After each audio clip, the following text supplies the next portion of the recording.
أعوذ بالله من الشيطان الرجيم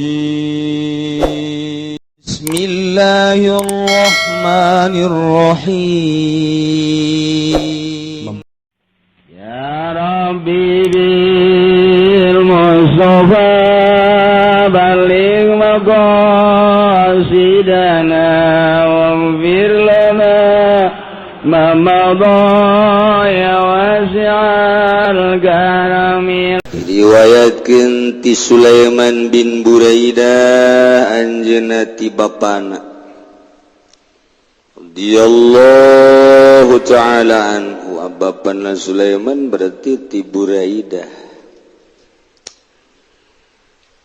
Muga nilar bendu Gusti Allah ka Sulaiman jeung bapana. Saur Sulaiman saur bapana nu katampi ku putrana kana Rasulullah. Aya Kangjeng Rasulullah sallallahu alaihi wasallam yu'allimuhum eta ngabejaan ngawurukan ka manusia harita ka para sahabat. Di mana keluar ti imah menuju pakuburan, datang ke kuburan ngabejaan Kangjeng Nabi supaya ngararucap salam. Bentuk salamna ieu assalamualaikum ahlad diyar minal mu'minina wal muslimin wa inna insyaallahu bikum lahiqun. Nas'alullah lana walakumul afiyah. Etalah paranti uruk salam ka ahli-ahli kubur. Kangjeng Nabi ngawurukan salam lamun henteu aya faedahna moal nitah uluk salam. Faedahna uluk salam berarti aya jawaban ahli-ahli kubur ketika urang uluk salam nyana ngajawab. Waalaikumsalam beb.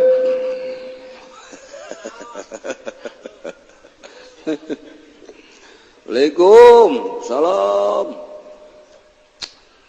Jadi nyana ngajawab. Kok teu pernah kadenge? Coba-coba mun ente ngadenge. Komo lamun penting. Asar bae sorangan. Urang asar zarah haju salam. Assalamualaikum ya ahlad diyar. Salam. Guys, cek urang baliklah hampura. Moal terus sudah gua. Sebab urang gua masih kene berat ka makhluk. Dementak urang dititah ge ziarah sorangan lain babarengan kana bos bari aya untungan atawa lain ziarah teh nu kos kitu mah tama refreshing we tama bermotif ziarah. Iya sorangan jangan tempat tu sepi. Assalamualaikum ya ahlad diyar minal mu'minin wal muslimin wa inna insyaallah bikum lahiqun. Petik 11, 15, jam 1, jam 2. Waalaikumsalam. Ono keperluan opo ge? Oh berarti wong Jawa iki. Barawa sieun sebab barawa berat ka makhluk. Geserkeun geura perasaan urang. Lamun urang masih keneh make perasaan nu ieu boro-boro di kuburan, di jero imah sorangan coba. Make perasaan nu ieu mah tetep bae. Moal kuat. Aya wiridan pamajikan korban. Cek pemajikan teh aya naon ye? Udang. Tungguan tadi dinya inglik wiridan. Nya di dinya nu wiridan aya ieu di dia nu nungguan. Loba omong kerja sama untungna mah kabehan. Eta al hikmat tah kos kitu bae. Jadi sabaraha sorangan geserkeun keyakinan jeung perasaan urang nu ieu lamun make nu ieu bae mah atuh kieu bae hiji sieun borangan majawatek nomor kaduana moal ngeunah ibadah teh tapi lamun digeserkeun mah ta ieu cenah kiai ngageserkeun kumaha ta ieu lah ngageserkeun perasaan eta lah nu sulit teh ngageserkeun perasaanana kunaon teh cenah kiai teh dibikeun ka batur ta perasaan pugu kiai na geser wae can ngageser sarua jeung ente kudu ditungguan bae cieun teu meunang anu kakresekan kiai na ge haju ngaringkuk boro-boro ngageserkeun batur pugunya na geser wae tengah-tengah maca sholawat kosrek sadaqallahul azim guys kanyawan isuk-isuk nu kosrek-kosrek teh sial orang ucing tamah orenganan beheungna aya kantong keresekan jadi nyale leumpang teh kosrek padu kurang pajar momonon bae anu borangan mah kos kitu nu borangan eta borangan ngaranna naik sepeda gubrak wah pocong kajian buku mah pasti pocong ringkuk udah di dulu aya deui diteangkeun ku nya bari ngorandang-ngorandang orang datang kalur sial tangkal kadong dong dipotong dek Agustus dipoles pakai kapur pajar pocong nyiksa awak pan nya teh ye nya kitu batu aing terus eta itu borangan bakos kitu tah borangan mendak nyana hajurat ti hari teh beranian ya horenganan eueuh pocong orang malam Jumat deui naik sepeda deui aya ngejentul wah tangkal kadong-dong tah lajen ku kumaha ge diteruskeun ku nya barang ditewak teu beunang ye pocong beneran guling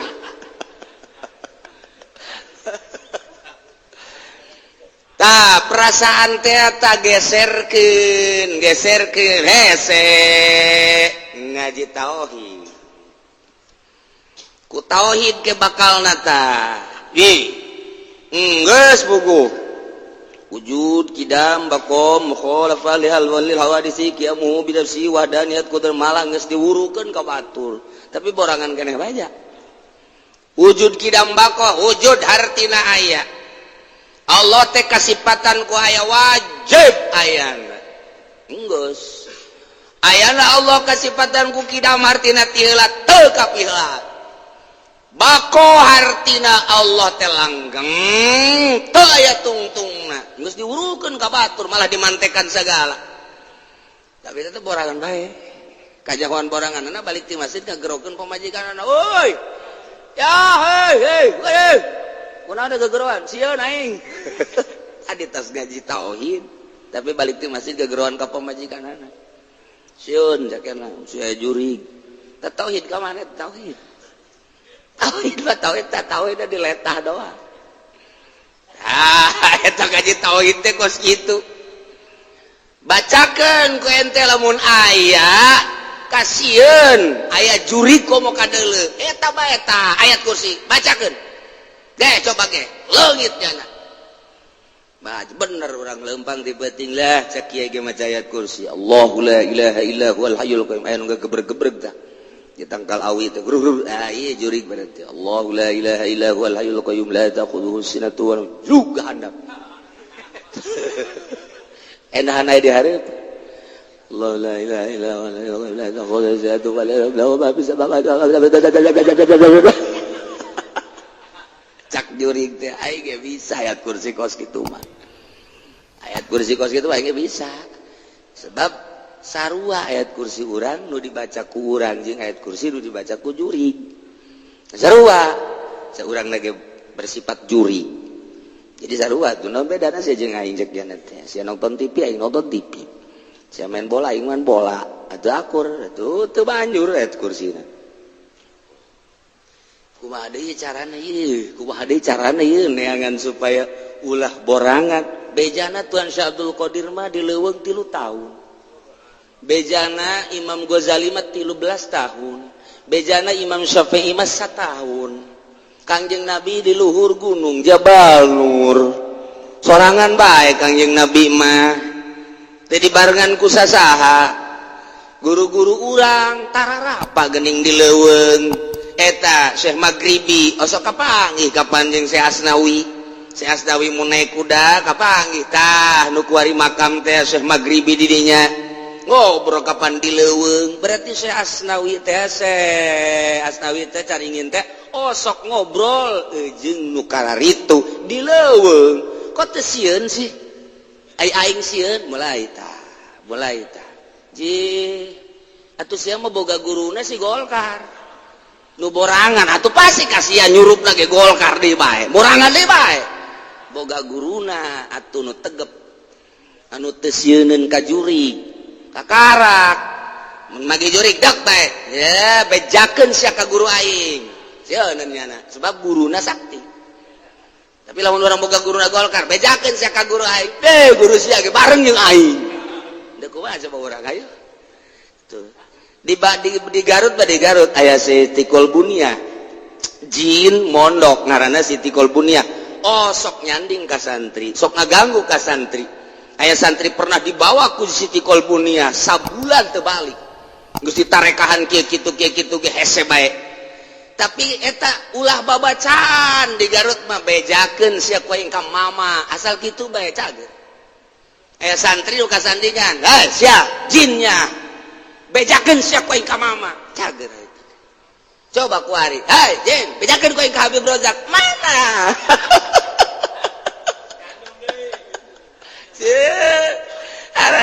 jadi guruna teu sakti guruna sakti mah teu bejakeun sia ku aing ka mama calager kabeh ge masyaallah tah eta kos kadar itu tah coba kuari bejakeun ku aing sia ka guru aing guru sia di mana sia kitu teh jadi itu belah raja Golkarnya atuh gitu banjur tuh nu mantak urang teh dina thariqah mah ngahayal heula kadanan ku tapakur urang diuk teh di makam diuk teh di kamar lain diri aing ye nu diuk guru aing ngahayal kitu heula tah taku Muhammadiyah mah disengsarikeun kitu teh ye sasar sia cek Muhammadiyah cekal ku aing huruna pantogeun sia casarkeun batur sia cicing sia kudu pantogeun heula tah Muhammadiyah pantogeun teu dipantogeun mah beres ajunya mantogeun urang deui urang mantogeun nya gelut dek dengan yakin jadi gelut ngayal heula aing guru aing nu diuk teh manya setan wanieun ka guru aing ye urang ngahayalkeun guru begitu orang teh salat ja guru aing mah husu pan aing teu berarti lain guru aing ya sia berarti carekan ku urang awak urang dibulak-balik dibulang-baling awak urang teh ulah dihayalkeun diri urang guru urang naik ka guruna mantap kayak silsilah teh lain sa silsilah-silsilahna ari silsilah mah fotokopi bikeun babari dibaca ku urang nu datang jurig jin jalain jangkos kitu urang teh niru guru lempangna diukna ibadahna silsilah teh lain sa silsilah-silsilahna oh guru urang lamun hudang jam 3 geus urang mah dikurangan geus setengah 4 antara puyang kene turun jam 4 puyang kene jam 7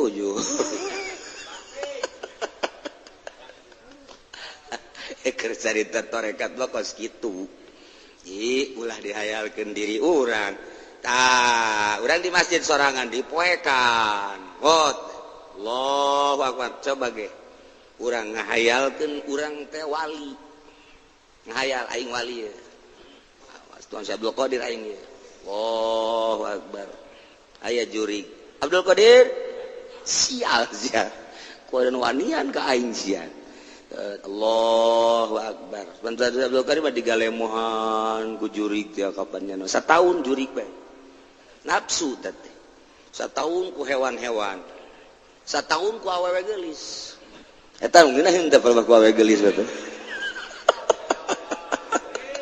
atuh emang siapa kitu malulu aduh dasar nafsu wanita merendanan ta eta urang teh bertorikoh bersilsilah hayalkeun guru urang hebat ibadahna moal moal emang kos gitu dicoba ke peting coba ya urang jeung tengah peting urang hayalkeun yo Saya asnawi caringin mah tengah peting teh nya mah salat zikir jatesieun coba ngayalkeun diri urang teh saya asnawi ye masih moal coba ge cobaan moal bae kajian hukumah ge moal sieun ketika urang sieun berarti atuh urang teman asli lain saya asnawi jasa asnawi teh sieun begitu aya pocong jasa asnawi teh sieun aya sia atuh ai sieun atuh lompat ja aing mah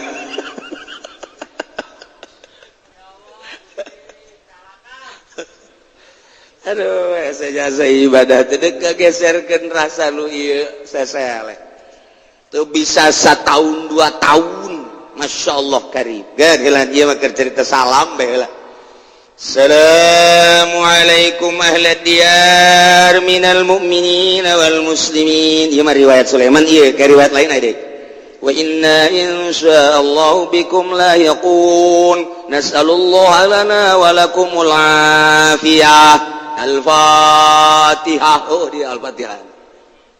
Ini dan kurang Al-Fatihah. Ngarobah hadis. Hadis salam mengge susah gitu. Rawahu Muslimun. Al-man al-ijmaliyu wallahu a'lam bissawab.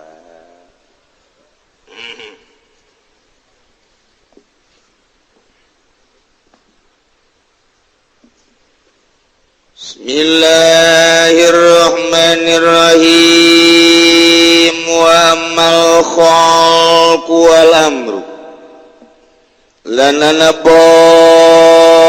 utawi alam khalqu lan alam amru iku bal khalqu maga utawi alam khalqu ibaratun iku ibarat an khalqil asya'i bitadrij saking ada meling pirang-pirang perkara kalawan nungtut asbamak tadatul hikmah kalawan ngitung-ngitung barang kang rapi huing mapa hikmah ilana lamra layan fagu angin satuhune alam amra iku ala pecati amru anil khalqi saking khalqi illa fil mujizati lin nabi angin dalam mujizat kadoe kangjeng nabi awil karamati lil wali atawa karamah kadoe wali kamalatan fakul kudratu kaya oleh orang nana pecat apa sifat kudrat anil hikmati saking hikmah liana alam al-khalqi min jumlatil hikmah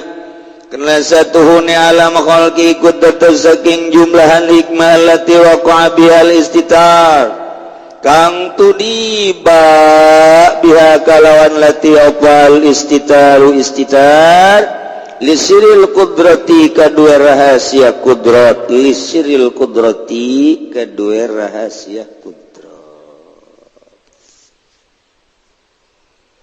moal diangkat jelema jadi wali lamun can bisa ngabedakeun antara alam khalqi jeung alam amri can jadi wali mun nyana can bisa ngabedakeun ku perasaannya antara alam khalqi jeung alam amri alam khalqi teh ibaratun an khalqil asya'i bitadrij asbama qatadatul hikmah hiji ibarat tina ngadamel berbagai perkara kalawan kalawan ngitung-ngitung peterapan hikmah beda jeung alam amri mah layan faku anil khalqi mual kaluar tina alam khalqi illa fil mujizat lin nabi awil karamah lil wali ieu mah carita asakna bae setiap perkara aya alam khalqi aya alam amri naon bae kos kitu ngan keur tertuju ka manusia urang dek mengenal Allah mengenal heula alam khalqi jeung alam amri 10 nu aya di urang teh 10 alam 10 lelembutan disebut alam alam kholqi, alam amri, jerona lelembutan disebut latifah. 10 kabehna. Dibagi 2, hiji alam kholqi, nomor kedua alam amri. Alam kholqi teh nu mana? Alam kholqi teh hiji latifatul qalab, dedeg pangadeg urang. Jumlahna aya 4, unsur disebutna unsurul ardi, unsurul ma'i, unsurul hawa, unsurun nar. 4 unsur ngaranna qalab. Iyalah awak urang terbuat tina taneuh, terbuat tina cai, terbuat tina kitu hawa, terbuat tina seun. Iyalah nu dibutuhkeun ku manusia lantaran manusia dibuat tina 4 unsur. Eueuh taneuh pae, eueuh mau cai modar, eueuh hawa koit, eueuh seuneu isdet. Nu 4 kudu aya disebut qalab. Iyalah alam kholqi, pembuatan manusia tersusun daripada 4 unsur. Nomor hiji deui ieu adalah nafsu. Iyalah alam kholqi. Setelah tersusun tinu 4 jadilah manusia. Di manusia ditendeuna nafsu ku Gusti Allah. Ayalah nafsuan. Nafsu eta teh ngabogaan 4 sifat. Aya sifat rububiyah, aya sifat syaitoniyah, aya sifat bahimiyah, aya sifat sabuyah. 4 tadi dinya teh sifat rububiyah, di mana jelema kibir, sombong, aya sifat fakhriyah, aya sifat kibriyah. Datang ke kos Firaun, ana rabbukumul a'la, cak Firaun, aing pangeran sia nu luhur. Sifat kibir, sifat sombong, sifat rububiyah nu kos kitu ngaranna. Hayang di alam ku makhluk, ya Allah nu hayang di alam mah. Sombong, ya Allah nu sombong mah. Kumagungan, ya Allah nu kumagungan mah. Aya di diri urang, berarti urang kasifatan ku nafsu, nafsuna sifat rububiyah. Aya deui sifatnya sifat bahimiyah. Sifat bahimiyah mah sifat kehewanan. Sifat kehewanan mah asal tertutupi syahwat beteng jeung syahwat farji. Deuleu embe asalnya tuan manggih bikangna kececas. Aya kotok kakak aya mangsana kececas. Kebo kitu kene oe tumpakan kececas. Lamun manusia ngan sakadar hayang sebeuh beteng jeung awewe berarti ieu teh beda saeutik jeung kebo. Beda tipis. Kebo eta takos kitu tah. Sifat bahimiyah berarti di diri nda nafsu tah. Sifat syaitoniyah aya hasad setan anu sok hasud mah. Sok hasud mah aya ngunek-ngunek setan nu sok ngunek-ngunek mah. Aya deui anu ngajakan kana dol sasar setan, nu ngajakan kana sasar mah nu ngajakan kana munkarat setan, maksiat munkarat. Mun aya jelema hasud hikdu ngajakna kana salah bae berarti nafsuna nafsu syaitoniyah. Aya nafsu sabuyah mah deukna ngarusak bae. Lamun ka jelema hayang nempilingan bae, lamun ka jelema hayang ngarusak bae. Imah ngarusak hartana, wa imah ngarusak awakna. Sifat sabuyah naon bedana jeung macan jeung mau. Di diri urang teh saenggeusna dibentukeun 4 unsur ditendena nafsu. Nafsu nanu tadi teh ieulah alam kholqi, kitulah Allah ngadamel. Lamun urang terus bae kos kitu, ieu awak urang ketika neuleuh jelema nu teu ngahormat ka urang, urang bendu, da aya sifat di urang. Ketika neuleuh awewe bangun mencrang amat, hayang mukakeun wae androkna. iya ngadoa ge kadoa dibawa apa kata kos gitu iya berarti ya sifat bahimiah tinggi ya kajian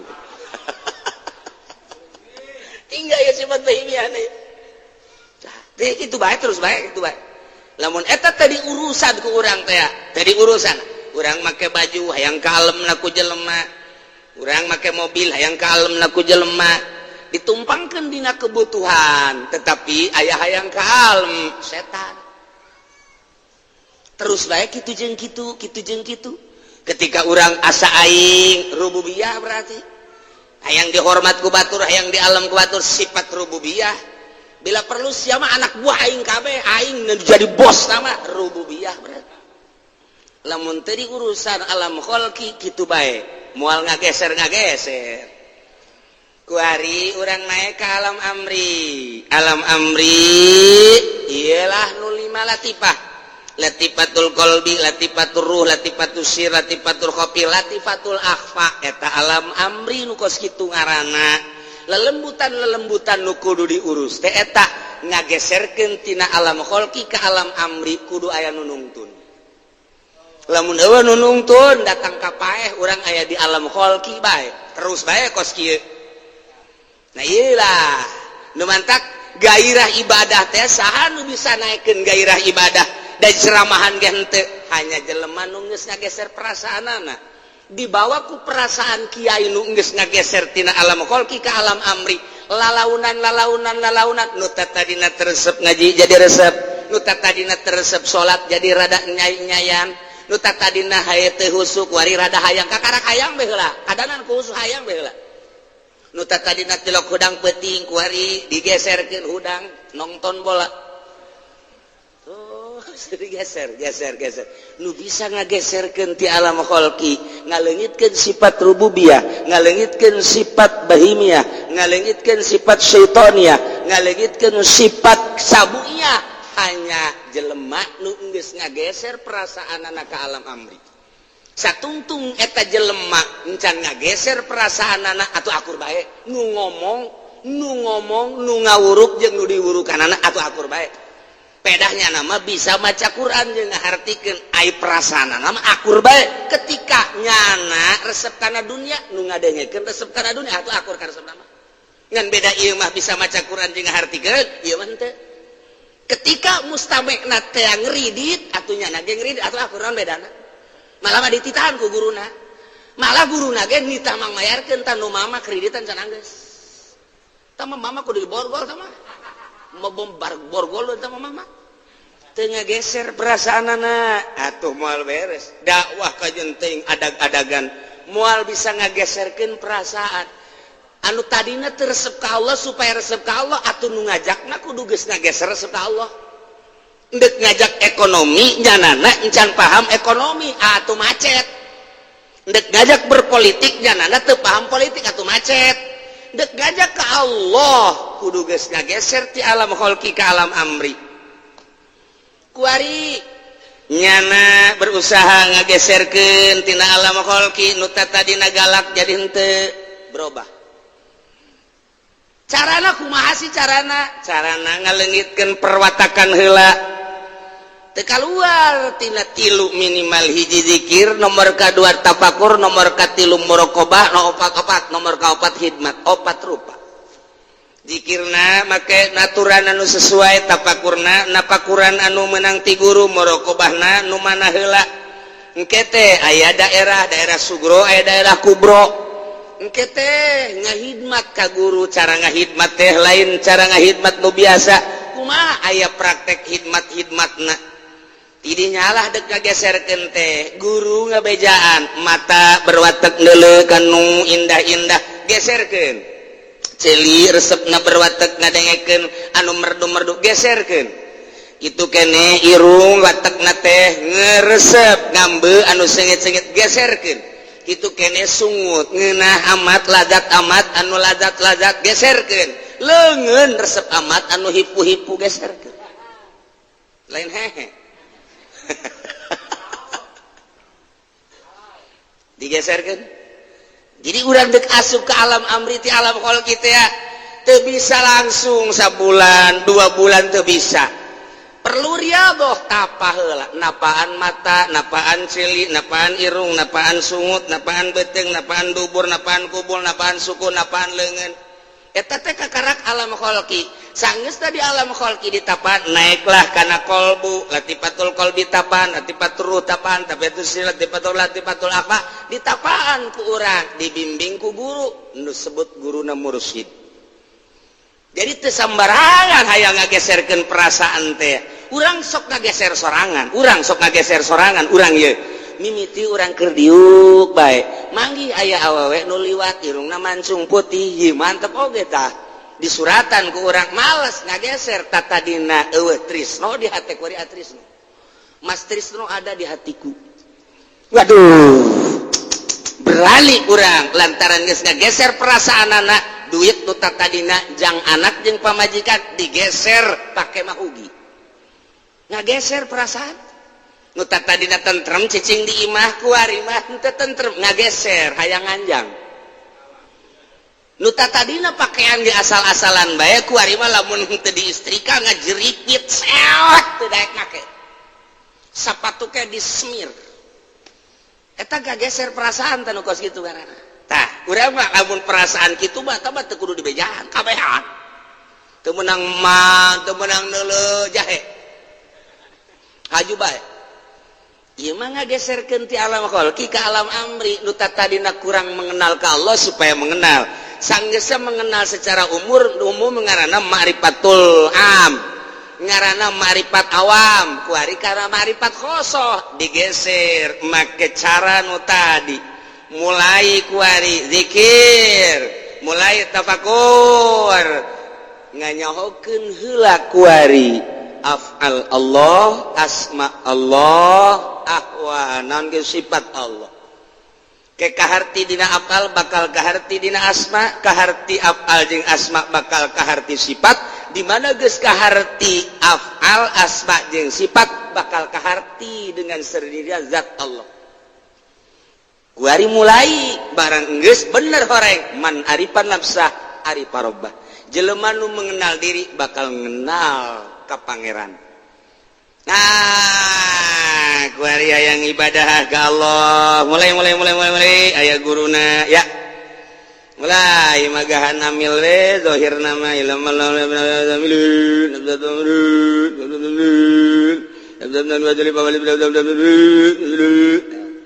beres zahirna mah kos kitu batinna keur ka Allah mulai kuari ngaji alfiah bae set kalamun ladzun mubidun gaza jumasunna fil zahirna kos kitu batinna ka Allah mulai tek ngaji kuari arkanul wudu sitatun birang-birang rukun wudu ikunana maniatul beres zahirna mah keur syarat batinna keur ka Allah mulai aya nu nungtun ye aya nu ngajak tad kan urang ka ditu yeuh ka desa kumpulan ka desa aya non tuh kumpulan aya kumpulan di balai desa bangunna cenah de konsolidasi aya kiai di ditu nu ngajina kiai anu mikirnya na kayak aing batal mal ka Allah na aing batal mal henteu lah henteu kuat berarti ngana teh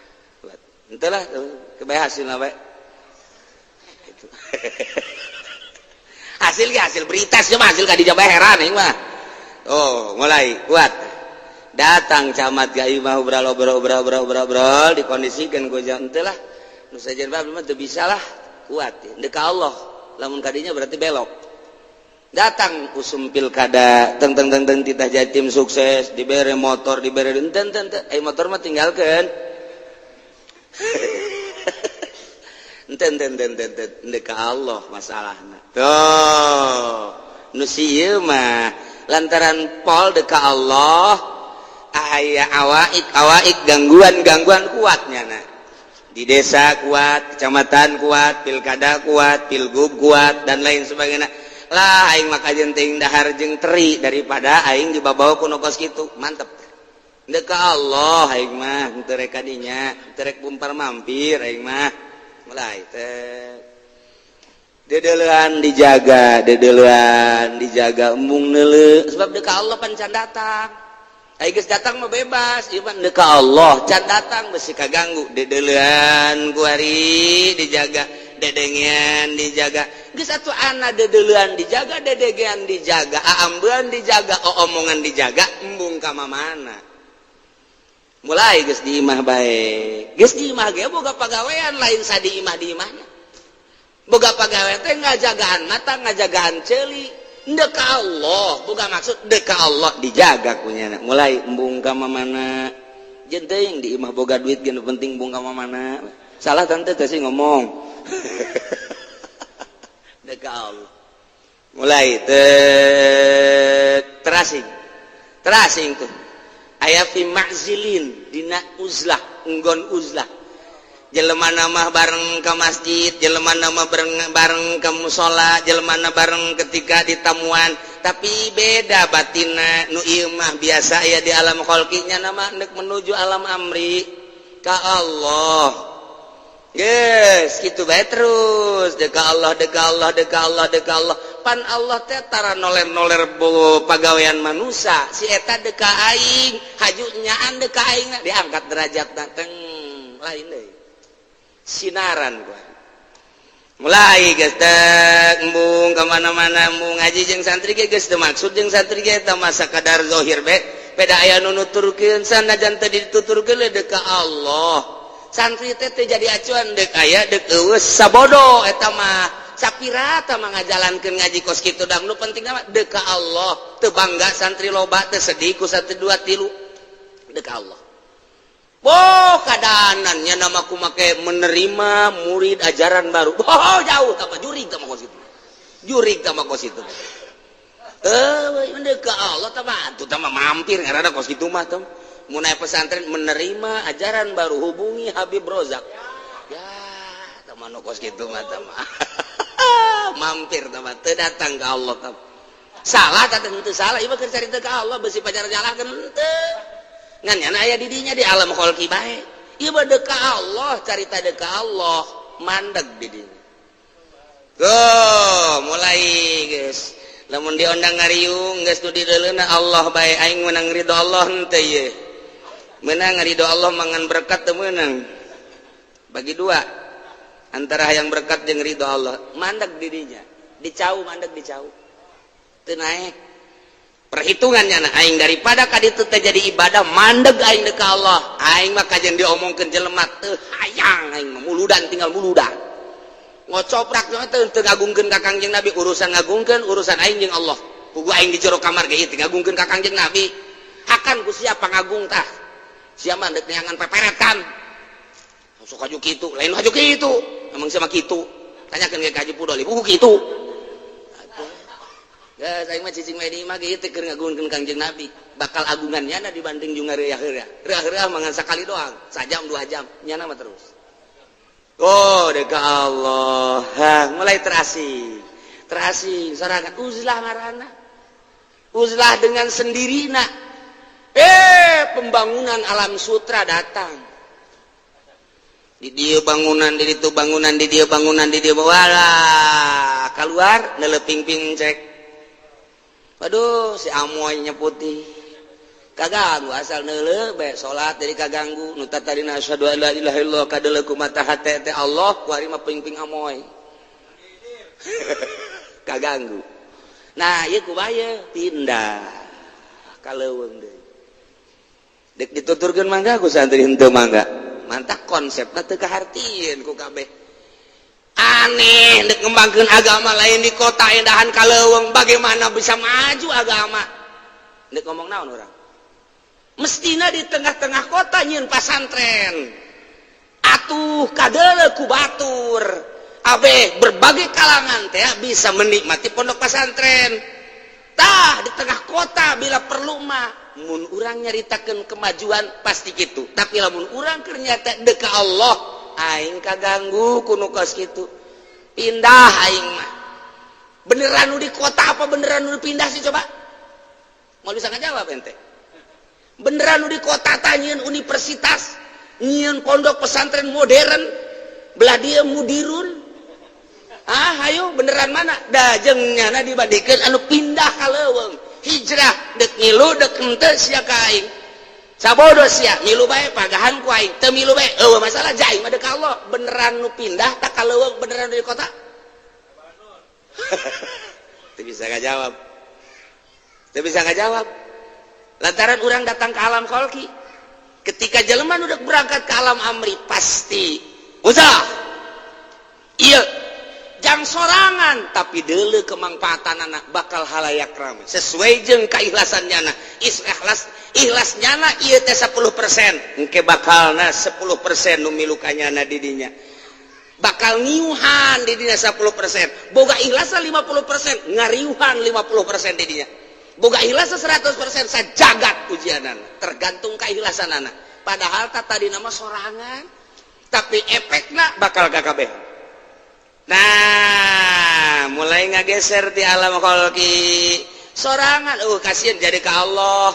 Ketika orang aya datang dunia, dunia dek naon sih aja aing mah ka Allah. Leutik bae sok mumar mampir. Sakaji pudal bener oge sih.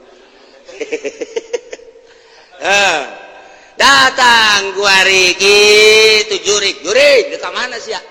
Dek ngaganggu, dek naon ngaganggu aing mah dek ka Allah sia makhluk Allah, aing makhluk Allah. Goblok sia.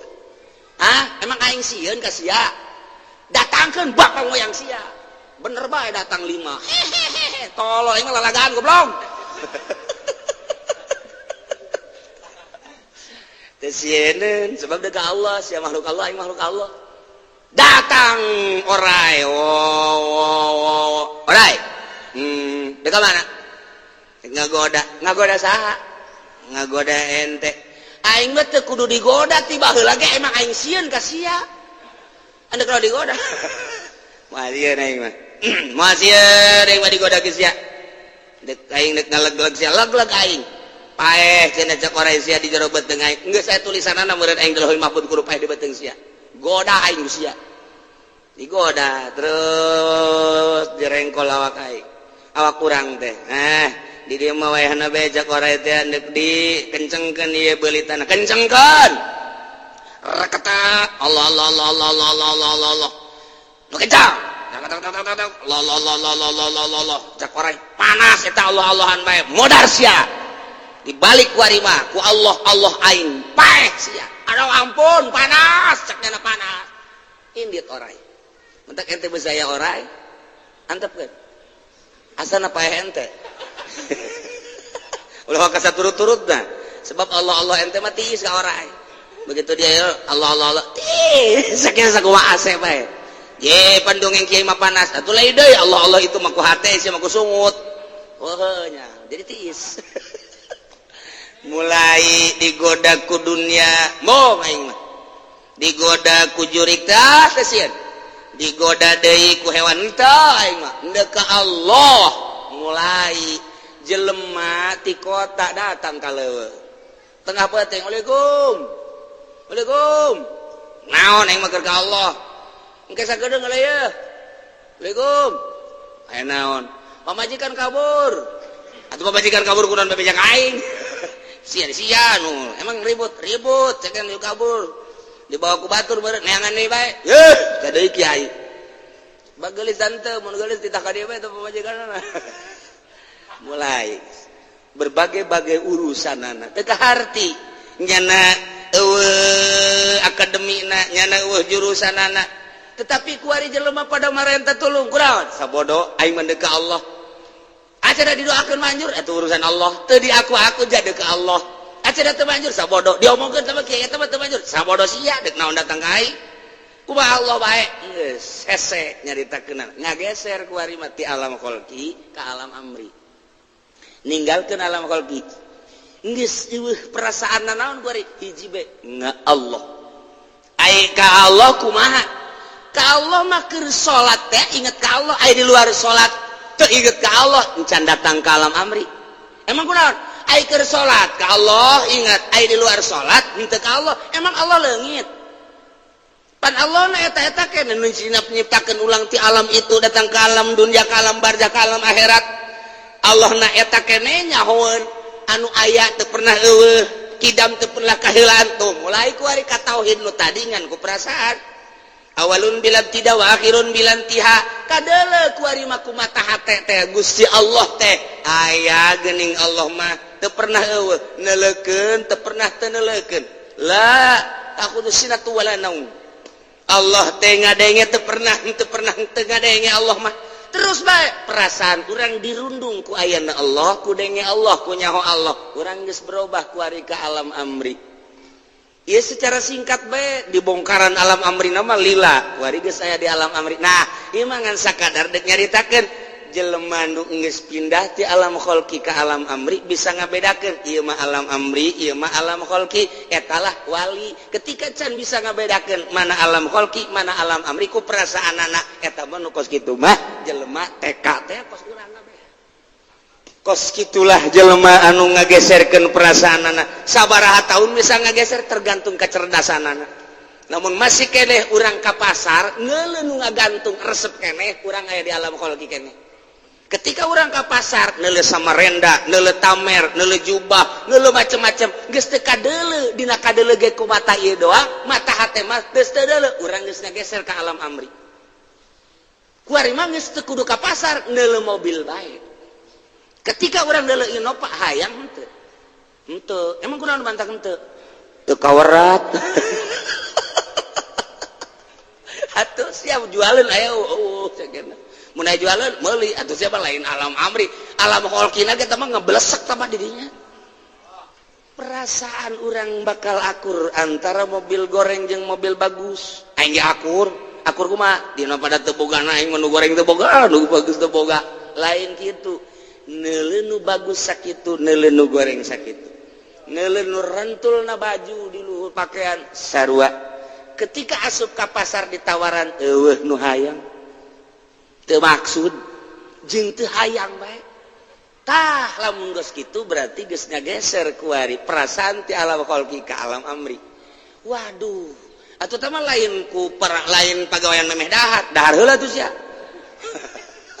lain lalaga nu mantak teangan sakabupaten Pandeglang teangan sakabupaten Serang teangan sakabupaten Tangerang teangan sajakarta aya eueuh nu ngageser ti alam khalqi ka alam amri aya saha aya mah aya ngan moal bisa kanyahoan ketika urang nyaho si eta mangmang lantaran biasa bae jelemana mata kapanggih di mana bae engke bakal berbeda lu engke nyana manggihan jeung bangsana deui mungkin di masjid mungkin di gunung mungkin di Jakarta mungkin bae di tengah sawah tergantung nyana kondisina perintah ilham ti Gusti Allah itu mesti di masjid itu mesti di saya Maulana Hasanuddin sugan Maulana Hasanuddin udah kapanggih jeung si eta henteu oh jak kapanggih dia keur di orkes aya orkes biduana sakara nu laleta biduana sakara gegeraan atuh sase api-api sia urang aya jeung bangsana nu bantak nu kos kitu mah kadang-kadang dihareup ya hareup zaman nonton biasa we seueuh teu nyaga wali horeng wali bantak besi aya kiai atau ustad nonton orkes nah ye ge sing hade talian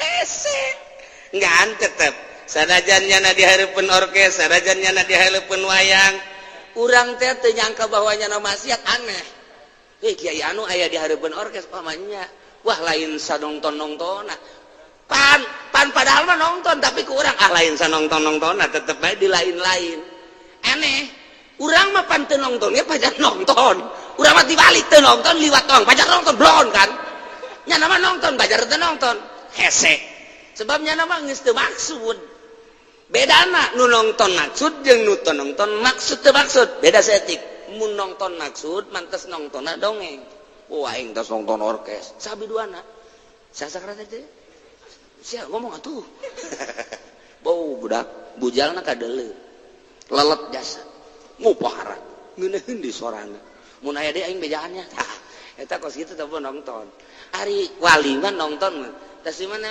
ustad tas di mana nontonnya saha biduana dukanya cenah beja napan dihareup ih jadi hareup bae teu neuleuh naon teu neuleuh nya tenele biduan tenele kos Haji Pudoli persis.